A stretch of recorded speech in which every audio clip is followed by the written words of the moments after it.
자취를 시작하고 처음 들어간 원룸은 꽤 오래된 곳이었다. 방은 작고 거실 없이 바로 주방과 침대가 연결돼 있었다. 한쪽 구석엔 문 하나가 더 있었다. 열어보니 그냥 빈 수납 공간 같았다. 선반 몇 개랑 먼지뿐. 그냥 항상 문을 닫아두고 지냈다. 근데 어느 날 퇴근하고 돌아와 보니 그 문이 열려 있었다. 처음엔 출근할 때 내가 안 닫은 줄 알았다. 별로 신경 쓰지 않고 다시 닫았다. 그 다음날도 퇴근할 때마다 문이 열려 있었다.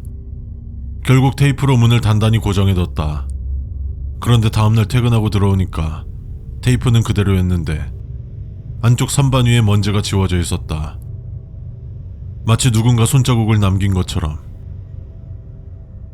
오래된 건물 지하 창고를 정리하는 알바를 했다.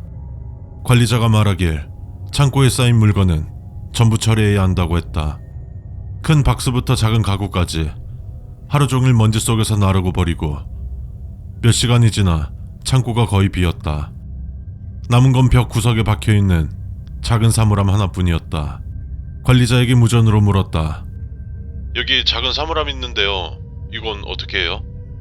그거 건드리지 마요. 나는 이상했지만 알겠다고 하고 그냥 두고 나왔다. 퇴근할 때 창고 안을 마지막으로 훑어봤다. 비어있는 공간 한가운데 그 사물함 문이 살짝 열려 있었다. 그리고 안에는 누군가 접은 종이 쪽지 하나가 들어있었다. 나는 보지 않고 그냥 문을 닫았다. 문을 닫는 순간 안쪽에서 손가락 하나가 튀어나왔다. 근처 다 쓰러져가는 슈퍼 유리창에 무언가 붙어 있었다. 배달 가능자 구함, 음식과 의약품 수거, A구역 1204호, 보수, 통조림 3개. 글씨는 삐뚤빼뚤했고 빗물에 번진 자국도 있었다. 나는 며칠째 굶고 있었고 수거 지시가 적힌 낡은 봉투 하나를 들고 1204호로 향했다. 엘리베이터는 멈췄고 계단엔 진한 곰팡이 냄새가 났다. 4층쯤 올라갔을 때 복도 구석에 누가 서 있었다. 고개를 푹 숙인 채 미동도 없이.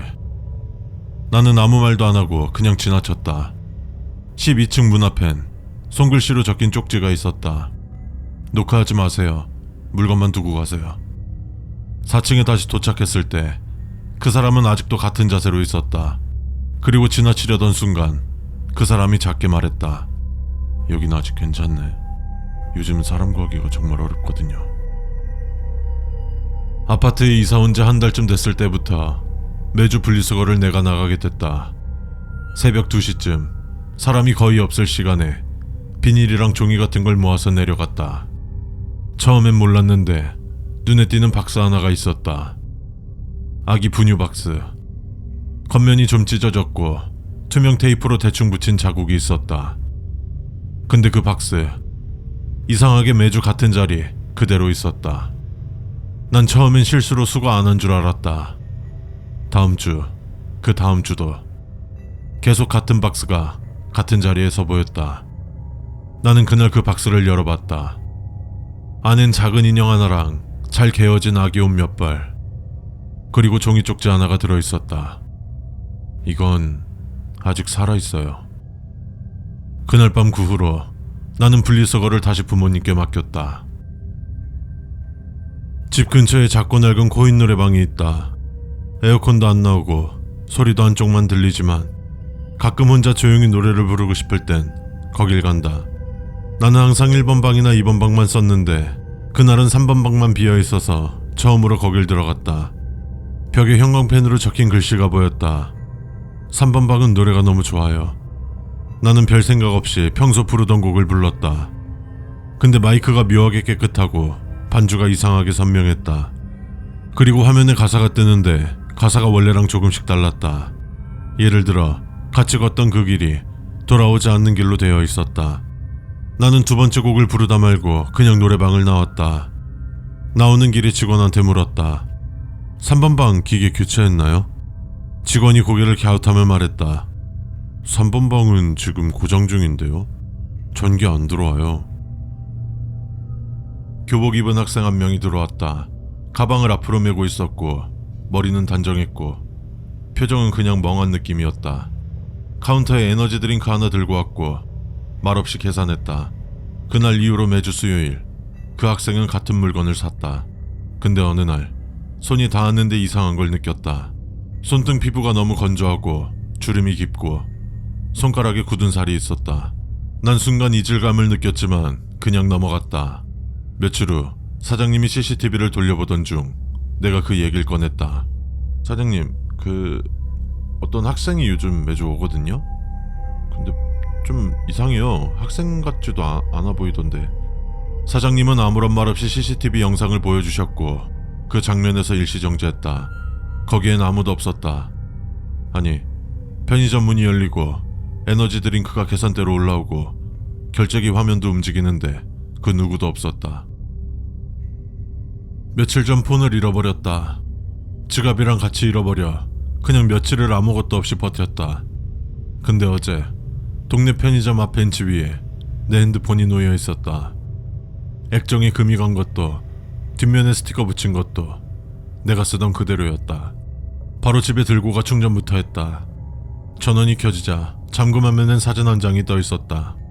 내 방 구석에서 내가 자고 있는 모습이었다. 나는 순간 소름이 돋아 폰을 집어던졌고 그 이후로 폰은 켜지지 않았다. 그날 밤 엄마가 물었다. 왜 핸드폰을 2개 들고 있냐고. 추적추적 비가 오는 날이었다. 퇴근하고 지하철역에서 나왔는데 우산도 없이 나와서 잠깐 비 피할 때를 찾다가 길 건너편에 편의점이 보여서 횡단보도 앞에 멈춰섰다. 나 말고도 몇 명이 서 있었다. 한 여자분은 후드를 눌러 쓰고 있었고 한 남자는 검정 양산 같은 걸 쓰고 있었다. 갑자기 내 옆에 있던 사람들 전부 신호가 바뀌기도 전에 이미 건너가고 있었다. 빨간불인데도 1명, 2명, 3명 다 건너가고 나만 혼자 멈춰 서 있었다. 바닥을 봤는데 빗물이 고여있는 웅덩이를 밟고 지나가지만 웅덩이에는 아무런 변화가 없었다. 나는 신호가 바뀐 후에야 건너려는데 반대편에 아까 건넌 사람들이 모두 나를 쳐다보며 말을 했다. 아깝다. 책상 서랍을 정리하다 고등학교 때 쓰던 낡은 공책 하나를 발견했다.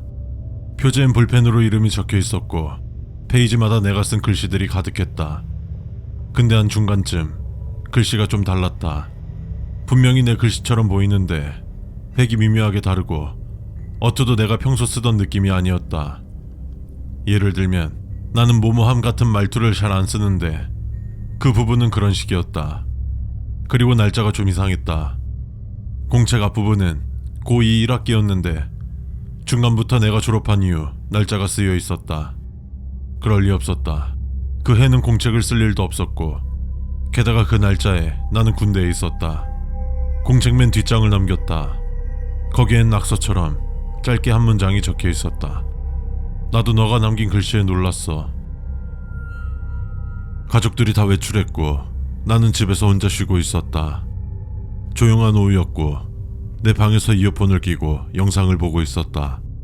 그런데 영상이 끝나고 잠깐 소리가 멎었을 때 방 안쪽에서 누가 조용히 말했다. 이제 나가자. 나는 순간 얼어붙었고 혹시 TV가 켜져 있었나 싶어 확인해봤지만 꺼져 있었다. 나는 조심스럽게 방마다 문을 열어봤다. 아무도 없었다. 그날 저녁 부모님이 돌아오셨고 나는 겁먹은 척 그 얘기를 했다. 엄마는 잠시 생각하더니 말했다. 아침에 엄마 나가기 전에 아빠가 너 방문 열더니 뭐라 하던데? 나는 다시 얼어붙었다. 그날 아침 분명 엄마와 함께 아빠가 나가는 것을 봤었다.